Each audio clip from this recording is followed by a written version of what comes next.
Welcome to the latest episode of Five on the Floor on the Five Reasons Sports Network. Thanks for joining us on your favorite podcast app. We're on Spotify, Google Podcasts, Apple Podcasts, Red Circle, also on the Five Reasons YouTube channel. Make sure you hit like, subscribe, and turn the notifications on. Also, subscribe to Off the Floor. You can find it at winnow.app/off the floor, $3.05 per month.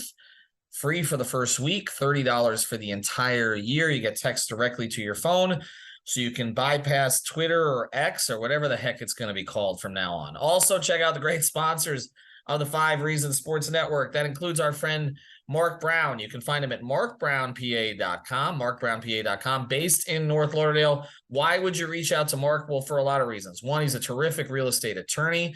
So if you need anything in that area, whether it's bankruptcies, closings, anything along those lines, Mark can help you with it. I can tell you, he helped me close on 2 properties, did a great job, even when it wasn't so easy on the other side. So check him out for that. But also, if you have a family, you need an estate plan. So reach out to Mark for that. He'll go through all the paperwork with you. Again, it's not expensive. Make sure that your money goes where it is supposed to go. If something ever happens to you, go to markbrownpa.com. That's with a C, markbrownpa.com, or 954-566-5678, 954-566-5678. And now, today's episode. Down the Biscayne. Yay. 5 on the floor, ride for my dogs. Where here's the thing, you can check the score. Hustle hard, couple scars, wearing bubble frauds. Just like Butler said, you in trouble, y'all. Kept the floor playing, got it all banned. Y'all seen the block, stop with one hand. And Pat we trust, it's power, have the guts. We're here to bring the heat, y'all can hang it up. Welcome to Five on the Floor, a daily insider show on the Miami Heat and the NBA, featuring Ethan Skolnick, Greg Sylvander, and Alex Toledo, plus others from the Five Reasons Sports Network. All right, welcome back to Five on the Floor. Here's today's floor plan. I'm Ethan Skolnick. You can find me at Ethan J. Skolnick and at Five Reasons Sports. We got Greg Sylvander. You can find him at Greg Sylvander. Today I was at the Big Three in Miami. Michael Beasley, Mario Chalmers playing on the same team against Gerald Green. Rashard Lewis was there. A lot of Heat representation.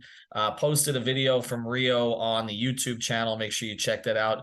Maybe we'll talk about that a little bit more another day. I think I might have actually baited the Miami Heat maybe into hiring Rio, which would be nice. I mentioned to Mario that the Heat had an opening. He said, yeah, I heard that. He actually said he was hoping that Spo or Pat would be there. He wants to get into player development. So it seems like he's kind of finally done with his playing career, at least after the Big Three, and is looking to get into that. So hopefully we made a match there, because I think 99% of Heat fans will be happy with that. Of course, Anthony Carter recently left the organization for Memphis. It was also Gary Payton was there today. There was a lot of Heat representation.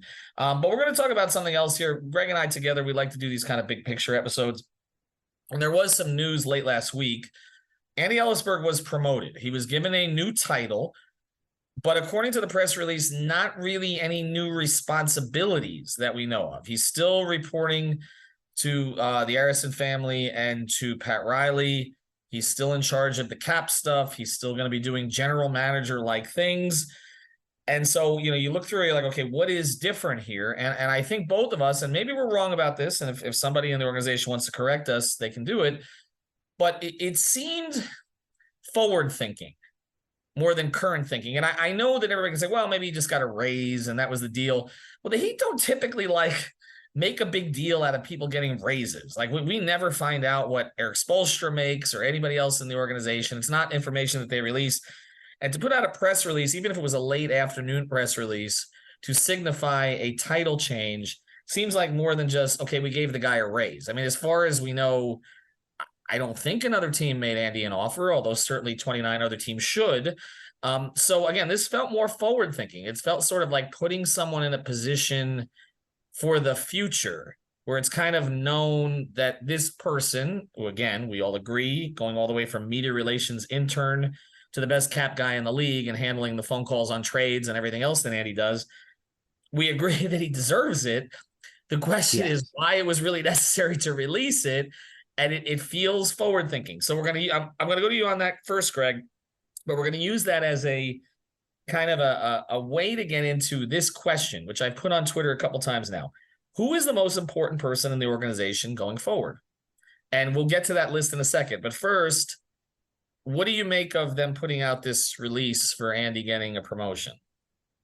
Well, I like to believe that they, being such avid listeners of Five on the Floor, have heard of us discuss succession planning and what it would look like, and us speculate and say who we think would be in what position, and would Erik Spoelstra do the thing where he coached and also was the lead man and this and that.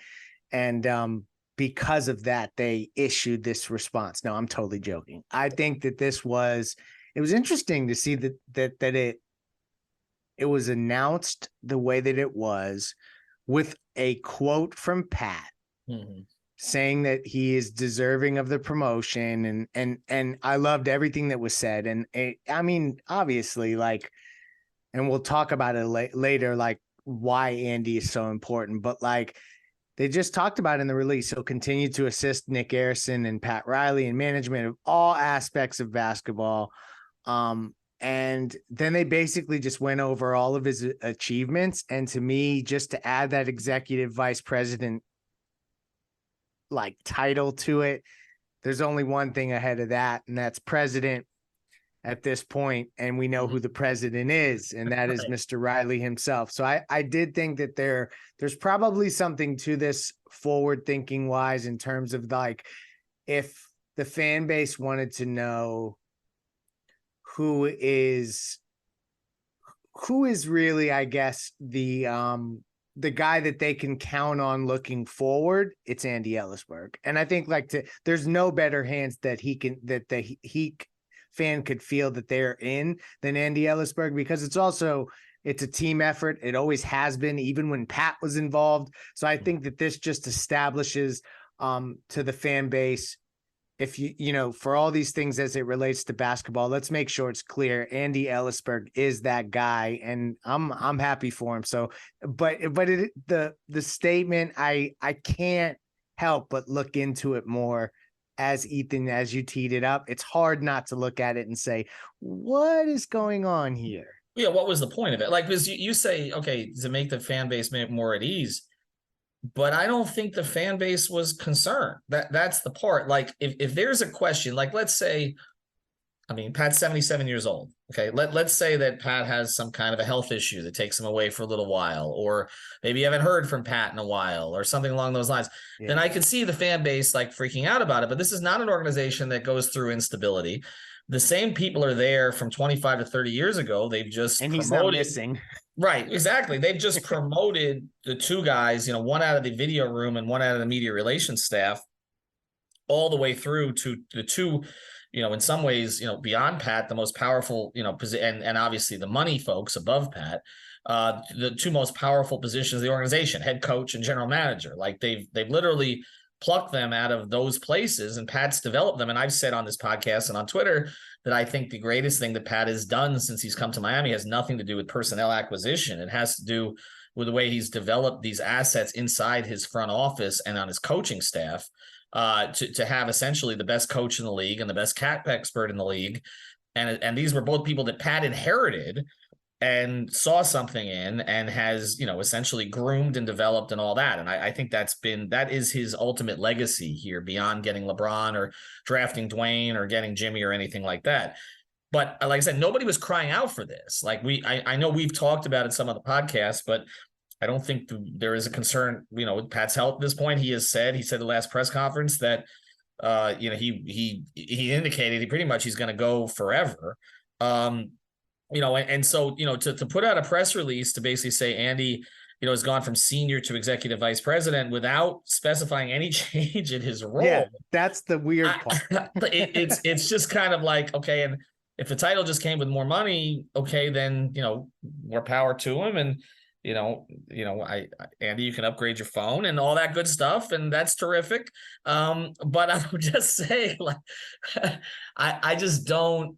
I guess I don't know the point of it from unless you're trying to signal something for the future, or you're trying to signal something to the Portland Trailblazers. And this is the only other thing that I thought of after the fact, and I didn't think of it at the time. But if Andy's the one that's handling this stuff, and I don't know who's making all the calls right now. And according to some reports, there really aren't a whole lot of calls being made because, the Heat have basically said, this is our position, and Joe Cronin, come back to us when you don't find anything. Okay. Which is what's going to happen. We both believe that. But maybe it's establishing this is how much we believe in Andy Elisburg as our liaison on this.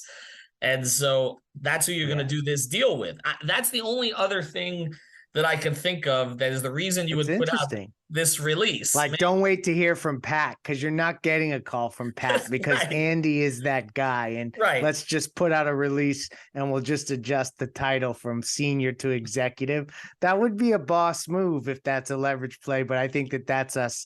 That is Ethan, you being a great columnist, and I know that that's deep down inside somewhere. That is a little bit of fan fiction, though, right? Yeah, it is. And I haven't written a column in a long time. And so until I start doing that for Off the Floor, maybe I'll stay away from that stuff. But I just say it's interesting. It was a release that didn't need to be sent. And the Heat don't typically send releases that don't need to be sent. They sent. Wouldn't you think it was like Adam Simon if they were trying to protect him from another team? But they did that once before with Adam, didn't they? Or am I missing it? Was it within the last 2 years that there were teams that were going after Adam? I do remember Adam getting a promotion. I probably should investigate that a little bit. We've talked. Maybe they went after Andy and more power. I mean, for a team to go after Andy, they have cojones because it wasn't going to happen. Well, we talked about Portland going after Spo 2 years ago, which I was one of the few people to report that. I don't know. Again, I don't know how ESPN had it also at the same time. I don't know how far it got. I do know that they had serious conversations inside the Portland front office. We've talked about this on 5 on the Floor to try to get Spo. And I stand by our reporting on that because, that reporting was then confirmed by other reporters at ESPN who'd heard similar things that didn't know how we heard it. Okay, so I'll just leave it at that. But it was an interesting release. The timing of it, the lack of specificity in it. It's not like the organization then made Andy available to reporters to discuss it. So it was just kind of like, why are we getting this? Like, we know Andy's great. We know he's not going to be leaving. And it was odd. But it does tip off this conversation we're going to have here after the break, because it does seem, at least ceremonially, to put Andy in the position to succeed Pat. I mean, you said it. There's only 2 levers above him now. Maybe there always were, but it's really clear now. The Arison family, whether it's Nick or Mickey, who's ultimately making those decisions. We believe at this point it's Nick, who has tiebreaker authority and all that kind of stuff. And that's been a transition over the past couple of years. But Pat, and that's it. And so it would seem that if Pat moves on, who's the guy that takes the reins?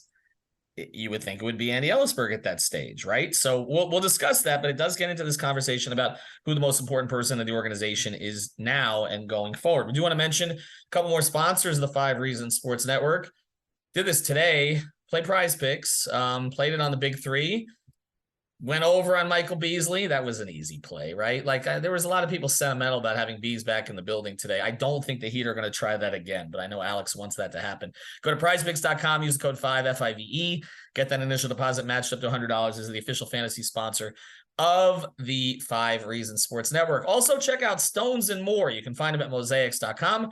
Family-owned business serving the community for over 20 years, dedicated customer service, wholesale distributors. We reach out to Juan and his team. They've got the best quality of porcelain and ceramic tiles, along with a wide variety of high-end mosaics with unique modern designs. We also appreciate them sponsoring our Messi & Co. coverage. Of course, everybody should thank me. I was supposed to go the other night. I didn't. That's why that happened. That's why that penalty kick or free kick at the end, he converted. If I was there, none of that would have actually occurred. Go to mosaics.com, 305-828-0940. Again, it's Stones and More, the best quality of porcelain and ceramic tiles that you can find. All right, let's get to it. So here's what's important in an organization, okay? So we've got somebody that, the Heat seem to have in charge of all this. So there is talent procurement, Okay, ability to identify talent, draft, free agency, etc. I think right now we would say Adam Simon is primary in charge of that. Seems like the draft has been turned over to him in a whole bunch of different ways, right? Like for sure. I think undrafted guys, etc. I would say he's probably the engine of that. You know what I'm saying? Like if we're going to say who's like directing what, and I'm using the term director, not in title at all. You know what I mean? Just like so yes, the short answer is yes. Okay. So talent procurement, talent identification, etc. Identification more so than procurement, but identification mostly. We're going to say Adam Simon. Obviously the scouts are important in that, whether it's Eric Ansler or Keith Askins, others in the organization, Chet Kammerer when he still seems to be around.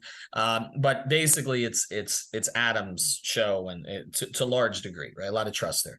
Okay. Then there is the coaching of the players, the developing of the players. We know who's in charge of that, which is Erik Spoelstra, obviously. And he's had a big part in the developmental program and building a developmental staff and all that, but he is the man in charge of that.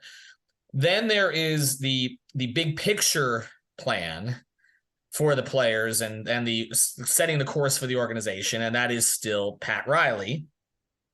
And then is how are you going to make all those players fit under the salary cap to be able to actually, so I should have used the term procurement maybe more with Andy, but to take that talent and find a way to either bring it in because you're able to create the cap mechanisms to do so, stay under the luxury tax, all the other things, which they're not going to be able to do this year, but obviously not make it exorbitant. And that's Andy Elisburg. And then I guess so there's really 5 levers here. And then there's the 5th part, which is actually paying the damn players, right? Yeah.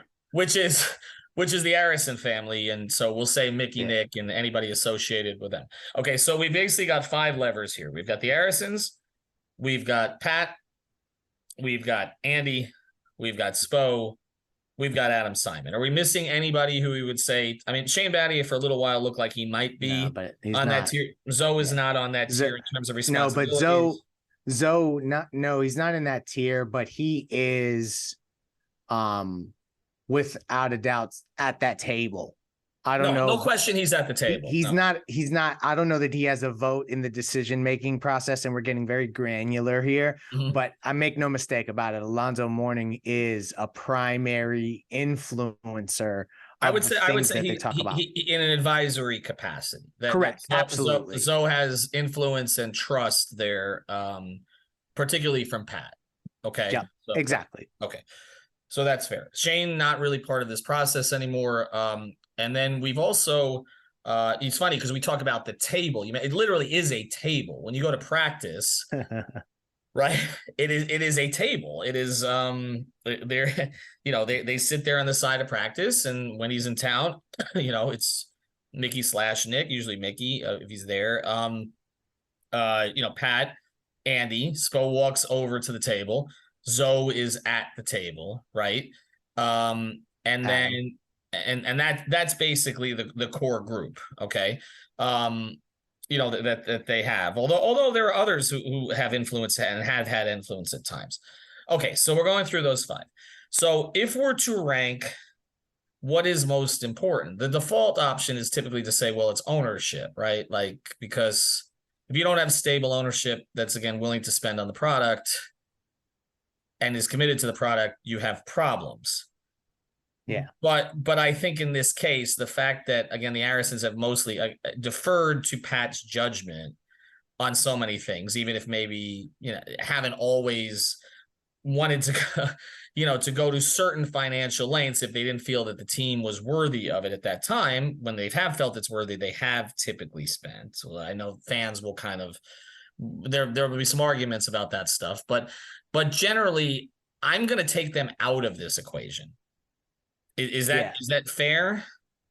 Yeah, absolutely. Because I don't know that anybody is going to necessarily say that somebody else, and they're only for continuity's sake do the Arisons get a shout in this particular scenario. And I do think that everything that they've built, they need to get credit for. And the fact that, like, for Mickey to have the humility to give it to Pat to make the decisions from a basketball perspective and get the hell out of the way, that is a smart move. And so as long as they continue with that way of thinking and letting Andy and letting Erik do some of the things that they do, I am all for that line of thinking, but let's get them out of the way. Yeah. And I think when we do that, we make this point. The most important decision that was made in Miami Heat history was made by the Arison family, specifically Correct. Mickey, which was to spend the first round pick and go get Pat Riley. So, everything follows from that, and the stability, the continuity of the organization follows from that. We can quibble over specific things since that, and specifically lately, and we have a little bit here, but again, we're going to slide out of the way there. Okay, so now let's get to the talent stuff. And we've taken Zoe out of the equation on this particular topic. Okay, so we are left with Adam Simon, Andy Elisburg, Erik Spoelstra, Pat Riley. Okay. On the organizational flow chart, it's still Pat, now Andy, Erik, Adam, right? I mean, we can argue Andy and Spo are maybe on the same line, but again, they just gave Andy this additional title. So, okay. All right. So we've got those four. So now before we get into the specifics of all four of them, let's get into the importance of the jobs that they do for any sports organization. So we said there's talent identification, which in this case, we're going to attribute mostly to Adam. There's talent development, which is we're going to attribute mostly to Spo. Okay. There is talent acquisition / procurement / making it work in a salary cap era, talking to other general managers, etc. So we'll call that all procurement, basically, Andy. And then there's vision. That word doesn't give it its due. It doesn't, but I don't really know another procurement, but roster construction, etc. But it's just so broad. But anyway, continue. You know what I mean? He's the guy who actually has to, because I mean, look, I just don't want to not give it its due, but no, we're giving it its due. I'm just saying, like we can't say it's the meatiest gig of all of them, almost. Well, but maybe it's the most important. That's what we're going to talk about. So, but in this case, Adam. Talent identification doesn't mean anything if you can't figure out a way to get the talent into the organization, right? So that's what I would say. I mean, it's critical to find the right guys, but you have to find a way to make it work. Do we have two ways? Do we have this? Do we have that? Can we make this trade? Can we fit this guy under the cap? Can we fit this guy under the tax? Can we, what are we going to do to? So again, it's a huge, it's a different level, but may or may not be more important. That's what we're going to get to. And then there's the vision thing, right? Which is Pat, right? Which is setting the course for the organization in all ways, making sure that the right overall decisions are made for the future of the franchise. There's an aura that comes with it and all the rest of that. And, I don't know what we want to call what Pat does, but it's all of that stuff. There's other things, by the way, that Erik does in his category. He is basically he is the presenter to the public now. He is the one voice. Like that was Pat, but it's now Spo. Spo is the face of the organization now, okay, because he's the one who deals with the media on a daily basis. He's the one who's out there every day. Pat talks to us once a year. This summer, when they needed Josh Richardson to turn down taxpayer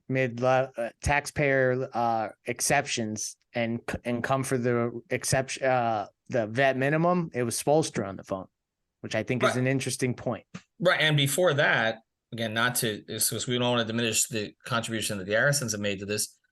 When they needed to get Dwayne Wade back in 2015, Pat got the hell out of the room because he and Henry were not on great terms at that point. And it was the Arisons who actually, delivered Dwayne back at 1 year and $20 million. The next year it didn't work so well because Pat got too far out of the way and Dwayne was upset about that. But Dwayne probably doesn't come back in 2015 if Pat doesn't get out of the way and somebody else jumps in. So we talk about Riley doing it. It was also, by the way, the Durant presentation was mostly Spo. Mm-hmm. Okay. That almost, pulled him in. So it's not the first time that Spo has been heavily involved in the transaction stuff in the sense of trying to sell it. And by the way, that's another place where Zoe is important in those kind of meetings. He's had a role in those kind of meetings. But anyway, okay, so we're trying to drill down on the importance of each of them specifically, but just generally in a basketball organization, which of those 4 jobs is the most important? Not the people doing it specifically for the Heat, but those 4 Yeah, jobs. that's where this gets. I'm trying to separate it before we get into the next part. I would say the most important job is probably all the way up at the top. And the Heat are just such a weird circumstance because when we flip and we get into what's most important, people are going to be shocked by where I go. I think they may be anyway. But I think that the visionary part of it is the top. Because if you don't have that, because like we're calling it the top, but really what it is it's the bottom, and you have to build the foundation on the most solid ground. So like think of it in those terms. So to me, that's the biggest part of it. But the Heat are not the typical organization. So I'm kind of making that point. So if we're going to just talk about the Heat, I have a different answer. I'm going to cut to the chase. Go ahead. I think Erik Spoelstra is the most important person in the organization because what Pat Riley signifies and what his vision is so ingrained in everything they do that it's almost like, what would Pat do? Like everybody knows, like to some degree, you could like make that gut check. And maybe I'm wrong about this. I feel like Erik Spoelstra is now the most important person in the organization. I'm cutting to the chase. I'm going to devil's advocate you here because I may come down the same place, but I'm going to devil's advocate you here. Okay, let's say this. Let's say that Erik decides to take a 2-year sabbatical. Don't aggregate me. It's not happening. Okay. Let's say he decides to take a 2-year sabbatical. They feel Chris Quinn is ready to take over the head coaching job. We know that several possible successors to Spo, if he ever went strictly front office or left, have left, right? Juwan Howard has left. They couldn't handle Andy taking a 2-year sabbatical. If that's what you're getting at, they couldn't survive it. I'm playing devil's advocate here. So let's just say that, I mean, because we know Juwan's left, Fizz is left, right? Like others who were considered, Dan Craig has left, although, there were other reasons behind that. Got me. Okay. So I prepped for this one. I don't usually prep. Okay. So let's say that Spo takes a 2-year sabbatical. They plug in Chris Quinn. Pat's still running the organization for a couple of years. And Adam is still here picking the players or having a big role in picking the players, the newcomers who come to the team. Andy's still handling the cap stuff and talking to GMs. Let me give you that scenario. Let me give you another scenario now. Okay. So that's one option. Okay. The other option is Pat leaves. Andy takes over that job. Spo in sort of an assistant advisory influence role beside Andy. Okay. But maybe Andy has the title, but Spo, is taking more of a role, maybe not as president of the organization, but is sort of right there. And Adam, you sort of have a 3-headed kind of monster there. Okay.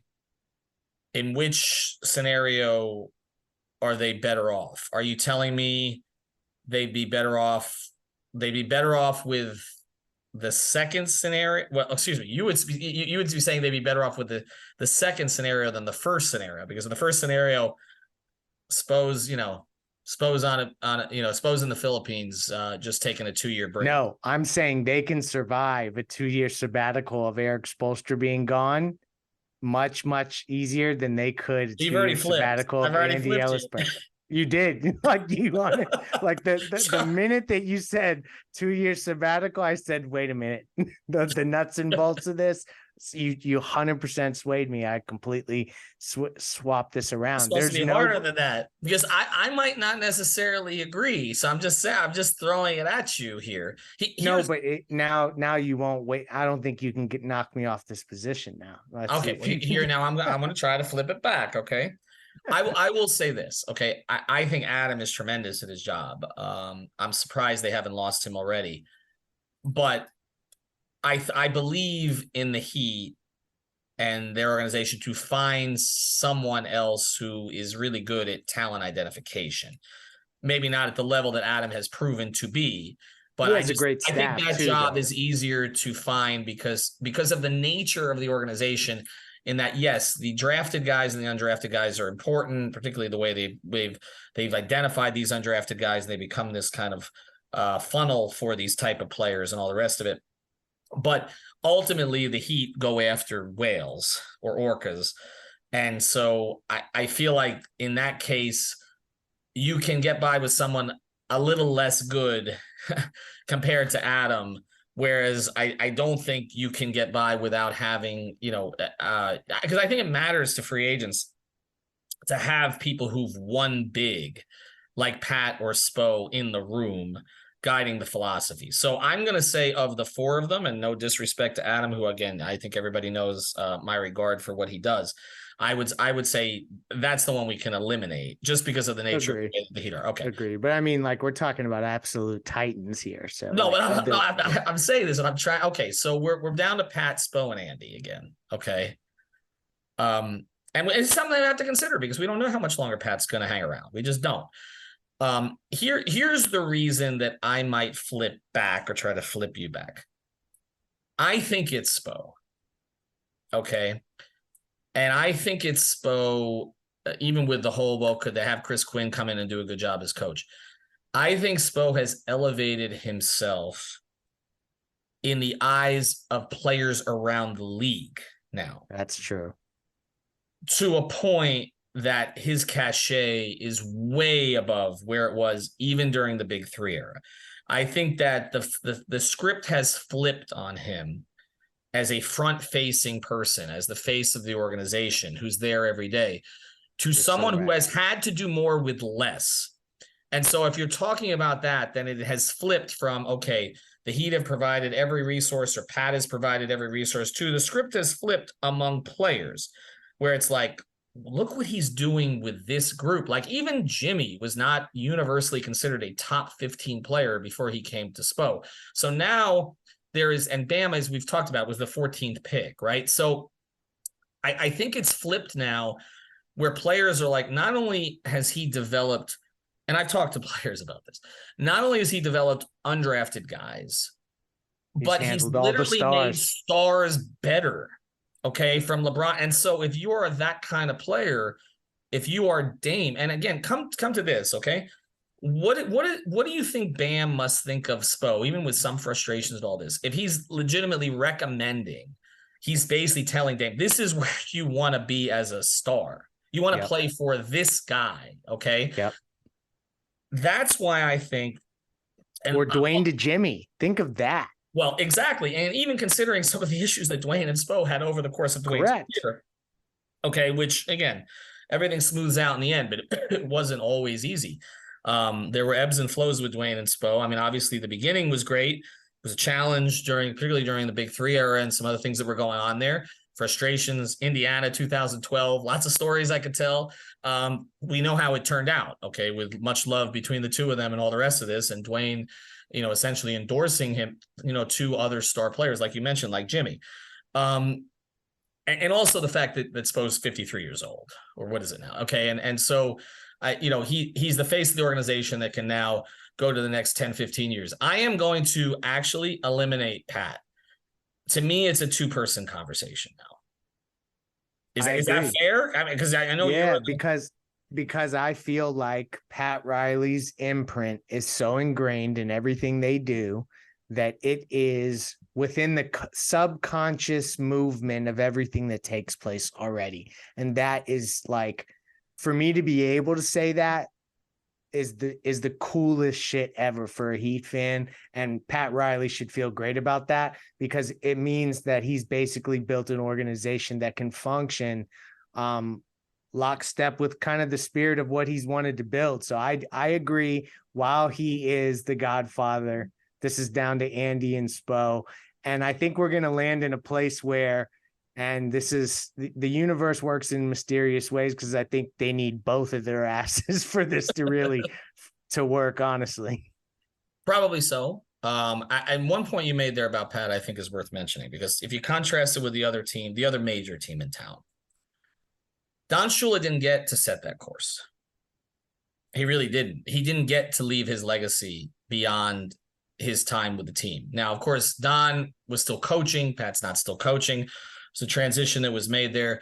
There was an ownership change. This is where the stability of the Arisons matters. There was an ownership change, from the Robbie family to Wayne, and then later, after Shula, from Wayne to Ross.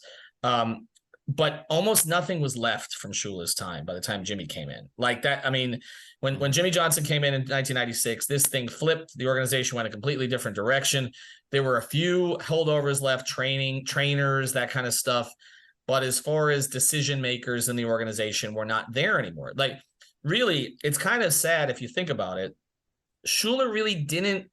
There was very little footprint from Don Shula after he left, and the fans wanted him out. That's not going to be the case with Pat.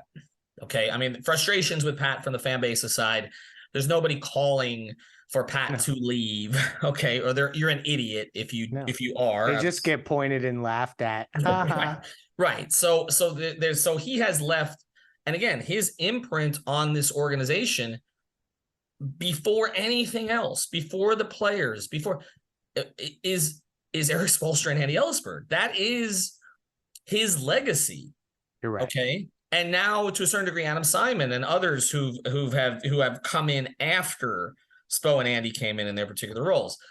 And I think that is what makes this organization incredibly unique. It is why they've been able to weather brief down periods, because there is the stability at the top, whether it's the Arisons or Pat. And it is why we can say the greatest compliment we can say about Pat Riley is that they will survive his departure. That is the best thing we can absolutely say. It is not pejorative to say that. We're actually saying he has created, essentially, as you've talked about it, and you use the word culture. I'll use the word stability, whatever we want to call it. But it's a way of doing things, and it's a belief in what they do. And these two people have become the best in the world at what they do under his watch, with his guidance. And that does not mean that it's always perfect. Okay. It does not mean that there's always universal agreement. But I think that is really and when you see how few people that they've really let into the inner circle all these years. We talk about how nobody leaves, and there are a few who've left, but not many. But very few come in also. Yeah. I mean, for Zoe to be as in as he's in is super cool. And I think like it's a big development, I believe. And I think he's made great strides in that regard in the last, let's say, 4 years. Mm-hmm. No, they've given him much more responsibility for sure. But now you see Karan in the organization, and well, maybe we'll get Rio in the organization too. We'll see. But others, I mean, then you have someone we don't talk about a lot, but, AC, who's now gone, but Malik Allen were both, part of that undrafted lineage prior. And Chris Quinn too, somebody else we don't talk about as being part of an undrafted developed player by the Heat. He was. Okay. So that is part of what they've done. I'm going to say, I agree with you that they're intertwined together. I lean Spo as the most indispensable because he is the front-facing person for the organization. And I think that ultimately in this free agent era, and maybe it's more of a get traded 1 year before free agency or whatever, or demand to trade like Dame or whatever, the front-facing person, I think, is the most important. I think that especially in the social media age, the players, I just think it's flipped on Spo. I think that this playoff run in particular changed the narrative on him a lot. Because you and I both agreed he did not have a great regular season. No. Okay, this was not his best. But the postseason stuff was so elite, considering the circumstances that they were in. It just shows he'll get to it. Just give him some time. He's going to get to it. And so I just think you're talking about somebody who's at the absolute, top of his game. I think he's the most important person in the organization now. I debated it a lot. I was leaning one way or the other. but I think he's the one they can least afford to lose. See, that's how I started this whole thing. I know, and then I flipped you and I went back the other direction. Though. I stand by this just functionally today. On July 23rd of 2023, for me to think about Andy Elisburg just taking 2 years and being out, that would be very hard, I think, on a day-to-day level for the organization to function, where Spoelstra has a tree beneath him that I don't know Andy has that same tree beneath him. And maybe we need to get more about what that tree is. And maybe Adam has more responsibility beneath in doing the cap gymnastics that Andy can do that could supplement that. But that's why I stand by that. But I went into this wanting to say Spo, so now I'm saying both, and I guess that's my Stu Gotts moment. Shout out. Here's the other part of it before we close. You mentioned the tree under Spo. At some point you start to lose all the branches of the tree too, and that's kind of the thing. It's like the longer that he stays, like Chris Quinn has drawn interest. The upper trajectory is like what? Right. So they're ultimately, Pop, everybody left, right?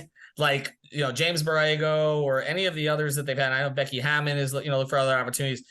He's had other coaches under him, Mike Brown, etc. They've gone other places because Pop never left. And now he's not leaving for another 5 years. You have to make sure that the top of the assistant chart for the Heat is strong if this ever happens. Because yes, could you go back and say, oh, hey, Juwan, come back to the organization when you're done in Michigan, right? But who knows if he'll ever be done in Michigan? It's his alma mater, right? So you just don't know. So and it's totally a hypothetical about this whole sabbatical. No, it is, but it has to be considered. Look, I covered the Dolphins for years, and seriously, if a coach lasted there for 2.5 seasons, it was a miracle. Okay, so this is totally uncharted territory for basically any organization in sports except the San Antonio Spurs. If you look at the New England Patriots, how many coordinators? Oh yeah, have they gone through? How many general managers have they gone through? Okay, Pioli left. I can't remember the guy who went to Atlanta for a while they've lost general manager after general manager. He's run out of assistants to the point that he had a former defensive player as the quarterback coach offensive coordinator last year. Like at a certain point you do run out of people. From owner, front office to coach, like all from the bench to all the way up to the skybox. I'm telling you, like, I don't know of many other situations other than Miami where you've had this consistency that long. I don't know if there's any, honestly. That made this a difficult debate because honestly, it feels like they can't lose any of them because they never have lost any of them. That's basically the way it's gone. I was thinking about Randy Funn today as I'm watching Michael Beasley. I'm like, that's the one guy who's not here anymore for the whole Riley era. Yeah.